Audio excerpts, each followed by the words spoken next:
Agaseke k'amakuru mu karere ngapfunduriye muri Kenya. Perezida William Ruto niwe urutonde rwo habwa amahirwe yo kuba watsinda amatora ya perezida muri Kenya umwaka utaha, nkuko bigaragazwa n'ubushakashatsi bushya bwa Tifa Research bwasohotse kuwa kane. Ubwo bushakashatsi bwerekana ko Ruto afite amajwi 24% byamukikiye nk'umukandida bahisemo ku mwanya wa perezida. Kalonzo Musyoka aza ku mwanya wa kabiri n'amajwi 19% mu gihe wahoze ari minisitiri w'umutekano w'imbere mu gihugu Fred Matiang'i afite 18%. Senateri wa Nairobi Edwin Sifuna aza ku mwanya wa kane n'amajwi 10%, akurikiwe n'uwahoze ari vice president Rigathi Gachagua ufite amajwi 9%. Depite wa Embakasi Est Babu Owino afite 2%. Hari kandi 3% bahisemo abandi bakandida naho 15% bavuze ko batarafata icyemezo. Tifa yavuze ko amajwi agaragaza ko ijisho politiki ya Kenya ikiri guhindagurika cyane kandi ko nta mukandida uragira ubwiganze busesuye mu gihugu hose. Ubushakashatsi bwakozwe kandi bwerekanye impinduka mu mashyaka ya politiki. Ishyaka rya Gachagua rya DCP ryarazamusigira ku 16% ry'orishyigikiye, mu gihe amashyaka akomeye nka UDA ndetse na ODM yagabanutse bayishyigikiraga kuva 2022. Tifa yavuze ko bishobora kuba biterwa n'umunaniro w'abatora, impinduka mu bufatanye bwa politiki ndetse no gushakisha andi mahitamo mashya mbere y'amatora y'umwaka utaha.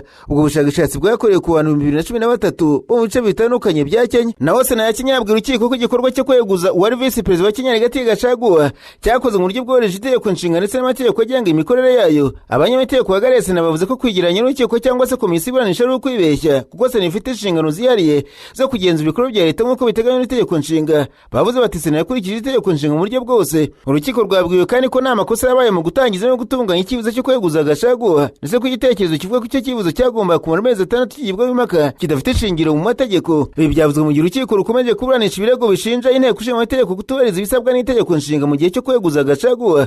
Ku munsi wabanje abanyamategeko bahagarariye inteko ishinga amategeko nabo bari bavuze ko igikorwa cyo kweguza Gachagua cyubahirije igihe kiteganywa n'amategeko, kandi ko abaturage bahawe umwanya uhagije wo gutanga ibitekerezo byabo. Bavuze ko amatangazo yasohowe mu Cyongereza no mu Giswahili kugira ngo abaturage batange ibitekerezo mbere uko bagize inteko ishinga amategeko bafite icyemezo cyo gutora. Gachagua yavuze ko uburyo yirukanwemo bwarenze ku ngingo zitandukanye z'itegeko nshinga zirimo izijyanye no kugira uruhare kw'abaturage no kuburanishwa mu buryo buboneye. Yasabye urukiko gutesha agaciro imyanzuro yafashwe n'inteko ishinga amategeko na Sena mu kwakira kwa 2024. Narahanganisha amaso y'amakuru byandikirwa muri Uganda. Abanyamakuru bakiza amakaramu ku mpapuro barandika, banitswe abayobozi b'amadini muri Uganda bavuze ko bahisemo gukoresha uburyo bw'ibiganiro byo mu bwiru cyangwa se kwata diplomasi mu gukemura ibibazo bya politiki n'imibanire mu gihugu, aho gukoresha amagambo akakaye cyangwa se kwamagana ku mugaragaro ubuyobozi bw'igihugu. Ibi babitangaje nyuma y'uko abaturage benshi n'abari impinduka mu gihugu batangiye kunenga abayobozi b'amadini babashinja guceceka ku bibazo bikomeye biri mu gihugu no kutavuga ku ihohoterwa uburenganzira bwa muntu n'igitugu cya politiki. Umuryango uhuza amadini muri Uganda, Interreligious Council of Uganda, wasobanuye ko ibikorwa byabo byinshi bikorwa mu ibanga kugira ngo habungwabungwe amahoro n'ituze. Joshua Kitakure, umunyamabanga mukuru w'iryo huriro, yavuze ko abantu benshi bibeshye ko guceceka bivuze kutagira icyo bakora, nyamara ngo abayobozi b'amadini baba bari gukora ibiganiro byimbitse n'abari ku butegetsi n'abarwanya ubutegetsi. Kitakure yavuze ati ubwunzi n'ubuhuza ntibikorwa binyuze mu gutangaza amakuru cyangwa se amagambo yo kwiyerekana. Yongeye ko ibiganiro bikorwa mu bwitonzi ari byo bituma abayobozi b'amadini bakomeza kugirana icyizere n'impande zose zirimo leta, abatavuga n'ubutegetsi, inzego z'umutekano na komisiyo y'amatora. Ibyo baye mu gihe Uganda iri mu bihe bya politiki bikomeye byatangiye mbere y'amatora y'uyu mwaka, aho hari impaka ku bwisanzure bwa politiki, ibikorwa by'inzego z'umutekano ndetse n'amategeko mashya bamwe bavuga ko ashobora kugabanya ubwisanzure bw'imiryango yigenga n'itangazamakuru. Abakomeje kunenga abayobozi b'amadini bavuga ko bakwiye kuvugira abaturage ku mugaragaro nk'uko byakorwaga n'abayobozi b'amadini bo hambere, barimo nka Arkiyepiskopi Janani Rumi wishwe ku butegetsi bwa Idi Amin azira kunenga ihohoterwa rikorwa na leta. Bamwe bavuze ko Kiliziya n'andi madini biri kugirana umubano hafi cyane n'ubutegetsi bwa Perezida Museveni, ariko umuryango wavuze ko uburyo bwo guhangana no kwamagana ku mugaragaro bushobora gutuma ibiganiro bihagarara bigatuma igihugu kirushaho kwinjira mu makimbirane. Ngo bahisemo kubaka ibiraro aho guteza amacakubiri. Mabwire kandi ko umunyamabanga mukuru w'ishyaka NRM muri ku butegetsi muri Uganda Richard Todongo yashimye impinduka zakozwe n'umuryango wa RPF Inkotanyi mu mibereho y'Abanyarwanda no mu iterambere ry'igihugu, ashimangira ko hari byinshi rukwiye kwigirwaho. Ibi Richard Todongo yabigarutseho mu biganiro byamuhuje n'abayobozi b'umuryango wa RPF Inkotanyi ku kiciro gikuru cya NRM Kampala muri Uganda. Yagaragaje ko ubuyobozi bwa RPF Inkotanyi mu Rwanda bwaranzwe no kwimakaza isuku, gukunda igihugu no gushyira abaturage ku murongo muzima. Atunyurwa ndetse tugashima cyane RPF Inkotanyi kubera uburyo ibintu biri ku murongo mu Rwanda. Buri gihe urusuye ushimishwa n'igihugu cyumva neza aho cyerekeza ndetse gikumva neza amateka yacyo. Todongo yakomeje avuga ko bigaragarira amaso ko Abanyarwanda bunze ubumwe kandi bose barangamiye icyerekezo cy'igihugu, agaragaza ko ari indangagaciro n'Abanyarwanda bakwiye kwiga. Ati nifuza cyane ko natwe muri Uganda twagera kuri urwo rwego rw'imyitwarire myiza y'abaturage bari ku murongo. Imyitwarire myiza dukeneye nituma buri umwe muri twe akora cyane kandi akabisunikirwa n'icyizere no kumva ko igihugu gifite icyerekezo gisobanutse kandi kizima. Todongo yakomeje agaruka ku mateka adasanzwe y'umubano hagati ya NRM na RPF Inkotanyi, ashimangira gukomoka mu ntambara zo kwibohora, gushyira imbere ubunyafurika ndetse n'ubumwe. Ati NRM na FPR birenze kuba bavandimwe, twese tugira uruhare mu mibereho y'urundi ruhande, ibyo duharanira bihuye cyane ibyo FPR iharanira. Protais Musoni wari mu ntumwa za RPF Inkotanyi zorejwe i Kampala yavuze ko umuryango na NRM bisangiye icyerekezo. Ati mu buryo bw'imikorere RPF ndetse na NRM bafite icyerekezo kimwe. Yakomeje ashima umuhate wa Perezida Kaguta Museveni akaba na chairman wa NRM mu guharanira ubumwe bw'umuryango wa Afurika y'Iburasirazuba no kwimakaza ubunyafurika muri rusange. Intumwa za RPF Inkotanyi zagira uruzinduko muri Uganda mu gihe Perezida Museveni aherutse kurahira manda ya 7 nk'umukuru w'igihugu muri Uganda. Nasimbukiye muri Kongo Kinshasa, abanyamakuru bicaye imbere ya mudasobwa barandika. Manitswe ku gatatu guhera saa moya za mu gitondo kugera nimugoroba, ingabo z'ibiro ry'ubutegetsi bwa Kongo zagabye ibitero by'urugomo byibasiye uturere dutuye cyane twa Karengi, Bidego no mu nkengero zaho bakoresheje ingabo zo ku butaka, imbunda nini na drone za kamikaze zo mu bwoko bwa KT-6. Ibitero by'ubugizi bwa nabi byibasiye abaturage b'abasivile bihitana ubuzima, biteragunga ku bwinshi, bisenya amazu n'ibindi bintu nk'uko byatangajwe na FC23 mu itangazo ryayo. Muri iryo tangazo FC23 yongeye gushinja ubutegetsi bwa Kinshasa gukomeza nkana politiki yabwo yo gonyura amasezerano n'ibyo bwiyemeje kubera kwizera kurindwa no guceceka no gushyigikirwa n'umuryango mpuzamahanga. Uku kudahana gukomeye ngo gutera gukomeza gutera ibisasu, ubwicanyi n'ubugizi bwa nabi bwinshi bikorerwa abaturage b'abasivile mu burasirazuba bwa Kongo Kinshasa. Naho amakuru akomeje kugaragara nayo ko FC23 yakoze impinduka zikomeye mu mikorere y'inzego zayo za gisirikare n'ubuyobozi yasize uhinduye wari ukuriye urwego rwawo rushinzwe ubutasi. Amakuru ava imbere mu mutwe agera mu kinyamakuru Bwiza avuga ko mu cyumweru gishize aribwo habaye inama ishyiraho abayobozi batandukanye. Urwego rw'ubutasi rwari rusanzwe ruyobowe na Colonel John Imani Nzenze rwashyizwe mu maboko mashya, aho yasimbuye na Colonel Kamasa Ndakize Welcome.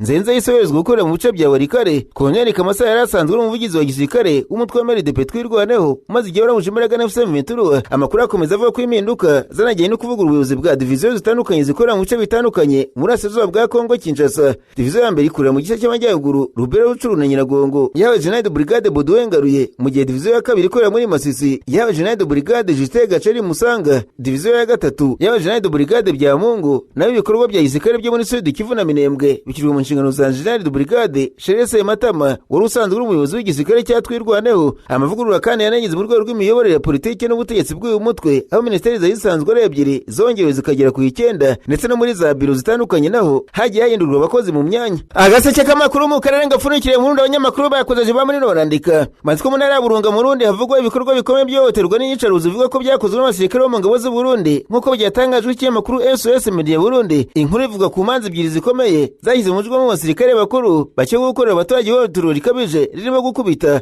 gufunga abantu mu buryo bunyuranyije n'amategeko no kubakorera iyicarubozo. Hari abaturage bavuze ko bafashwe bazira gukekwaho gukorana n'imitwe yitwaje intwaro cyangwa se kubera amakimbirane yo mu nzego z'ibanze. Abatangabuhamya bavuze ko bamwe mu bafashwe bajyanywe mu bigo bya gisirikare aho bakoreye iyicarubozo rikomeye harimo gukubitwa no kubazwa amakuru ku gahato. Hari abavuze ko bagejejwe kwa muganga bafite ibikomere bikomeye nyuma yo kurekurwa.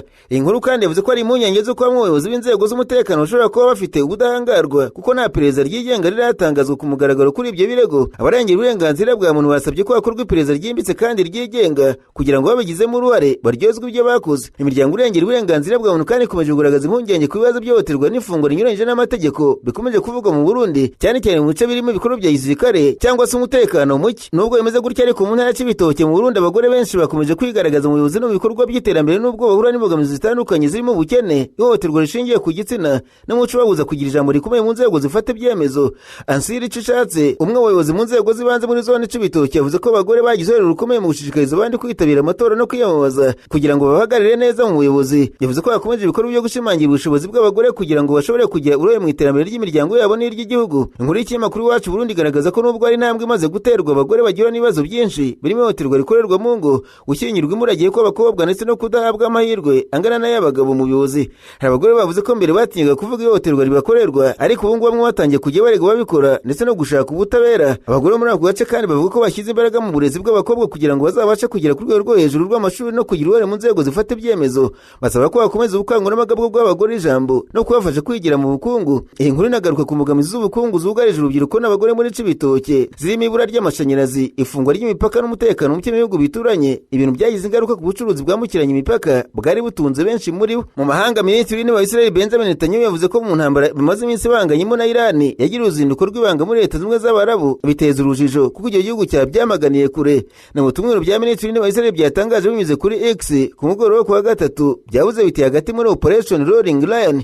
Minisitiri w'Intebe Benjamin Netanyahu yasuye Leta Zunze z'Abarabu mu ibanga ahura na perezida wabo Sheikh Mohammed bin Zayed. Uruzinduko rwagejeje ku ntambwe y'amateka mu mubano wa Israel na Leta Zunze z'Abarabu. Abategetsi batandukanye muri Israel bihutiye kumvikanisha ko urwo ruzinduko rwabaye, ndetse wahoze ari umuyobozi w'ibiro bya Netanyahu Ziv Agmon yavuze ko bari kumwe i Abu Dhabi, ndetse ko yakiriwe nk'umwami. Sheikh bin Zayed ubwe ngo yamukuye mu ndege amutwaye mu modoka bwite, hari n'abandi bayobozi bakomeye. Ni amakuru yagiye hanze mu minsi mike bitangaje ko mu ntambara imaze iminsi Leta Zunze z'Abarabu nayo yarashe muri Irani, bihuzwa n'uko Israel n'iki gihugu byafatanije gutegura icyo gitero. Minisiteri y'Ububanyi n'Amahanga ya Leta Zunze z'Abarabu yahise isohora itangazo yakana uruzinduko rwa Netanyahu cyangwa se irindi tsinda rya gisirikare rivuye muri Israel. Iti Leta Zunze z'Abarabu irahakana amakuru yakwirakwijwe avuga ku ruzinduko rwaba rwarabaye urwa Minisitiri w'Intebe wa Israel Benjamin Netanyahu muri Leta Zunze z'Abarabu cyangwa se kwakira itsinda rya gisirikare muri iki gihugu. Leta Zunze z'Abarabu ngo irongera gushimangira ko umubano na Israel uzwi kandi utsurwa hakurikijwe uburyo buboneye buteganywa na Abraham Accord na amasezerano 2020 yazunze umubano wa Israel n'ibihugu by'Abarabu, kandi ntushingiye ku bintu bitanyuze mu mucyo cyangwa se bikozwe mu buryo buteruye. Byongeye kuvuga ko habaye uruzinduko rutatangajwe cyangwa se imikoranire itarakizwe habona nta shingiro bifite igihe bitemejwe n'inzego bireba za Leta Zunze z'Abarabu. Iyi leta yasabye itangazamakuru kwirinda gukwirakwiza amakuru atagenzuwe neza ashobora kubigira abantu mu nyungu za politike. Mu gihe Leta Zunze z'Abarabu ihakana uruzinduko, hakomeje kwibazwa byinshi ku mpamvu uruhande rumwe rutangaza ko habaye uruzinduko rw'ibanga, ikindi kikabyitarutsa. Abasesenguzi bamwe bavuze ko kwigamba uruzinduko biri mu nyungu za Israel, cyane ko rwaba rwarakozwe ikirere cyo muri ako gace gifunzwe, indege zidatambuka. Muri urwo ruzinduko kandi bivugwa ko Leta Zunze z'Abarabu yabaremeye guhabwa ubwirinzi bw'ibitero byo mu kirere bwa Iron Dome bwubatswe na Israel, ndetse no kwakira abasirikare ba Israel bo kubafasha guhangana n'ibitero bya Irani. Ni umubano ngo uramutse warabayeho wagomba kugirwa ibanga kubera ko ibihugu by'Abarabu bituranye na Leta Zunze z'Abarabu byafata uwo mugambi nk'ikintu kidakwiriye kwihanganirwa. Gutangaza ibikanye n'icyemezo gifatwa nk'iturufu Netanyahu yakoresha kugira ngo yigarure ijambo muri politiki y'imbere mu gihugu cye, bityo kikaba igitego atsinzemo kwaka ubufatanye n'Abarabu mu guhangana na Irani. Icyakora bamwe bavuze ko byaba ari ukwikunda kuko ngo yabashatse gutsinda muri politiki irengagije ikiguzi bizasaba uwo bakoranye. Minisitiri w'Ububanyi n'Amahanga wa Irani Said Abbas Araghchi nyuma yo gutangazwa ko ayo makuru yaje kuvuga ko Netanyahu akizabona iby'inzego z'umutekano za Irani zitawemye kumenyesha ubuyobozi bw'igihugu. Ati kugira urwango abaturage bakomeye ba Irani ni umukino upfapfa, gufatanya na Israel muri ibyo ntibibabarirwa. Ibi kandi byabaye mu gihe Perezida wa Leta Zunze Amerika Donald Trump ari mu ruzinduko mu Bushinwa, aho byaganira na mugenzi we Xi Jinping harimo gushaka uburyo bwo guhagarika intambara na Irani. Ubushinwa ni umufatanyabikorwa ukomeye wa Irani mu bucuruzi bwiganjemo bw'ibikomoka kuri peteroli. Donald Trump yavuze ko ibiganiro yagiranye na Xi Jinping byari byiza cyane nyuma y'inama yamaze hafi amasaha abiri yabereye Beijing, kandi yari iteye amatsiko menshi. Ariko nk'uko umunyamakuru mu nkuru z'ubucuruzi abyandika wa BBC ngo haracyari kutumvikana gukomeye ku misoro ku bicuruzwa no ku igenzura ry'ikoranabuhanga ryoherezwa hanze. Hashize igihe gito ibiganiro bitangiye, Beijing isohora amatangazo kuri X yongeye kubwira ko hashobora kuba amakimbirane hagati y'Ubushinwa na Amerika kubera ikibazo cya Taiwan. Intambara yo muri Iran yateje ikibazo gikomeye ku rwego rw'isi mu bijyanye n'ingufu, yari itegerejwe kuvugwa cyane muri ibiganiro by'uyu munsi. Ariko nk'uko byatangajwe Minisiteri y'Ububanyi n'Amahanga y'Ubushinwa ku nama ya Trump na Xi Jinping, icyo kibazo nticyagarutsweho cyane muri ibyo biganiro. Perezida Xi Jinping yaburiye ko hashobora kuba amakimbirane hagati y'Amerika n'Ubushinwa kubera ikibazo cya Taiwan, nk'uko igitangazamakuru cya leta cy'Ubushinwa kibitangaza. Amakuru avuga ko uwo mutegetsi yavuze ko ari ikibazo cy'ingenzi cyane mu mubano hagati y'Ubushinwa na Amerika, nk'uko ikinyamakuru cya leta cyabivuze. Xi Jinping yavuze ati iki kibazo gikimuwe neza, umubano hagati y'ibihugu byombi ushobora gukomeza kuba mwiza muri rusange, ariko nikidakemurwa neza ibihugu bishobora kugongana ndetse bikagera ku makimbirane. Ibyo bigashyira umubano wose hagati y'Ubushinwa na Amerika mu kaga gakomeye cyane. Yanavuze ko ubwigenge bwa Taiwan uko bimeze budashobora kujyana n'amahoro mu muhora wa Taiwan. Xi yavuze kandi ko amahoro muri Taiwan ari ikintu gikomeye cyane Ubushinwa na Amerika bagomba guhuriraho. Amerika